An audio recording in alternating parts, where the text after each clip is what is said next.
In this futuristic prison, every inmate has their mouth pried open by a machine upon arrival, and a timed explosive is forcibly inserted into their body to keep them in line. The moment a prisoner crosses the yellow warning line on the ground, searing pain shoots through their abdomen as a first warning. If they ignore the warning and step into the red zone, the bomb inside them rapidly expands and detonates with an agonizing scream, blowing them to pieces in an instant. So once you set foot in this place, escape is simply out of the question. The entire facility is buried deep underground, stretching down 33 levels, and is equipped with devastating neutron cannons that can vaporize a person with a single blast. The cell doors are made of lasers. One touch, and you're sliced to ribbons, leaving you begging for death. The most terrifying thing of all is the mobile spherical surveillance drones. They monitor everything, even bathroom breaks. And while prisoners sleep, they scan their dreams with lasers. The moment you dream about something you enjoy, the bomb in your gut triggers excruciating pain, jolting you awake. On his very first day, Mike experienced this torture firsthand, and the real nightmare was only just beginning.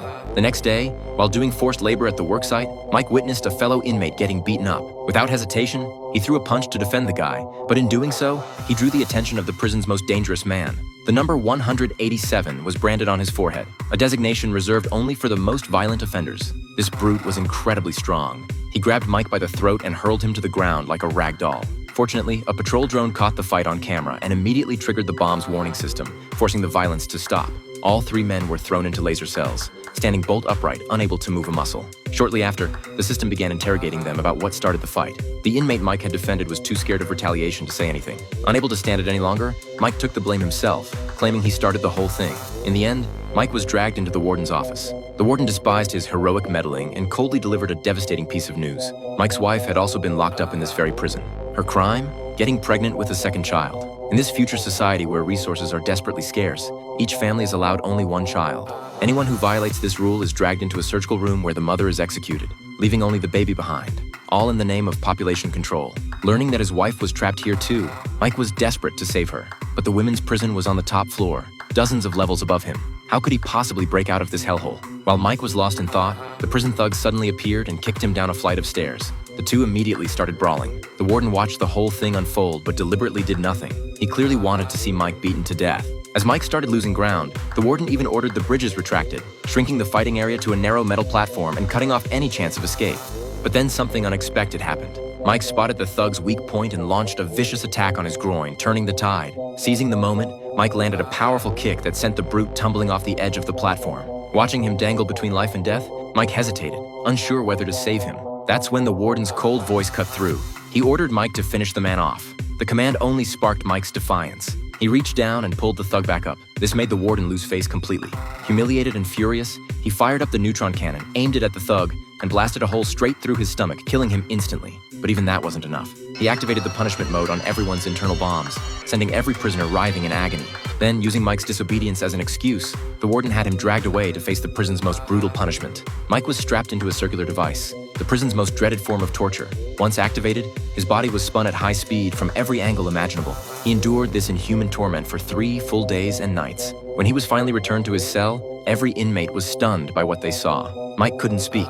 He looked like a man who had lost his soul, nothing but an empty shell going through the motions. Someone lit a match and burned his skin repeatedly, but Mike didn't even blink. From then on, a fellow prisoner named John took care of him, bathing him, trimming his beard. Then one night, a surveillance drone stopped outside Mike's cell and scanned his consciousness with a laser, forcing its way into his mind. In his vision, Mike saw a massive pit. His childhood self was curled up at the bottom, too afraid to move. Then his wife appeared at the edge, reaching down toward him. With her guidance, Mike finally climbed out of the pit, a symbol of breaking free from his mental prison. When he came to, Mike asked John why his wife had appeared in his vision. That's when John revealed the truth. While Mike was unconscious, his wife had been forced to live with the warden. One night, she woke up and was shocked to find multiple cables attached to the warden's body, as if he were recharging. The warden didn't bother hiding it. He admitted he was actually a robot, and the real reason he kept Mary around was to wait for her to give birth, so he could turn the newborn into another machine. Mary didn't resist openly. Instead, she played along, biding her time. Eventually, she tricked the warden into drinking a glass of champagne, and once he was completely immobilized, she finally had her chance to help rescue Mike. After hearing all this, Mike made up his mind to break out. John tried to talk him out of it. After all, everyone had a bomb inside them, making escape impossible. But Mike wasn't backing down. He pulled out a round device and explained it was one of the bombs implanted in prisoners. He'd found it inside a dead inmate's body. If they could figure out how it worked, escape might actually be possible. That's when another prisoner stepped forward, a mechanic named Paul, offering to help. Paul worked around the clock studying the bomb's structure and mechanics. Meanwhile, Mike's wife was making moves of her own. When the warden wasn't looking, she snuck into the holographic map room, grabbed a crucial piece of equipment, and passed it to John during his cleaning rounds. John brought it straight back to Mike. Hidden inside the device was a complete blueprint of the prison, invisible to the naked eye, but when hit with a laser, the light refracted to reveal a clear 3D layout. Mike quickly mapped out an escape route, enter the pipe system, climb up through the mine shaft, and they'd have a shot at getting out of this underground nightmare. The plan was taking shape, but the biggest obstacle remained: how to remove the bombs from their bodies. Paul said he had an idea. He'd discovered the bombs were magnetic. By using another bomb on the outside to attract it, they could pinpoint its exact location. A prisoner named Kyle volunteered as the test subject. He lifted his shirt while Paul located the bomb, then slowly worked it up through his esophagus. The process was agonizing. When the bomb reached his throat, Kyle could barely breathe. But with everyone's help, he finally coughed it out. One by one, all 5 men extracted their bombs and placed them together on a metal pipe at the worksite. Then they deliberately started a fight to create chaos. Sure enough, the prison's AI system kicked in, attempting to detonate the bombs and eliminate them all. But instead, it blew a massive hole in the pipe. The 5 men dove into the opening, but scalding hot air blasted from inside, forcing them back to the entrance. Mike didn't surrender. Instead, he slipped to the other side of the pipe and waited. Moments later, flames shot out from outside, followed by a mechanical arm reaching in to investigate. Mike grabbed it, yanked it inside, and smashed it with a shovel. Armed with the robotic limb, he burst out of the tunnel, guns blazing. One robot after another went down. They threw everything at him: smoke, fire, but Mike fought through it all. Finally, Mike made it to the elevator and rode it to the top floor. There, he saw his wife being dragged toward the operating room. The moment the baby was born, she'd be executed.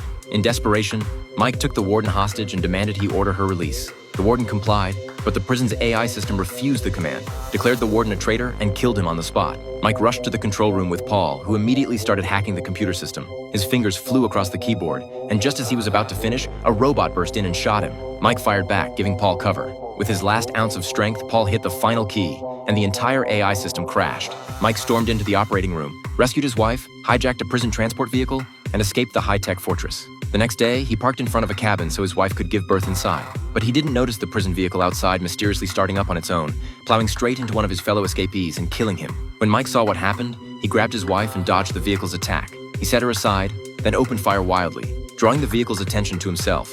The car spun around and charged at him. He activated a flamethrower to hold it off, but the vehicle swerved and crashed straight into the cabin where his wife was hiding.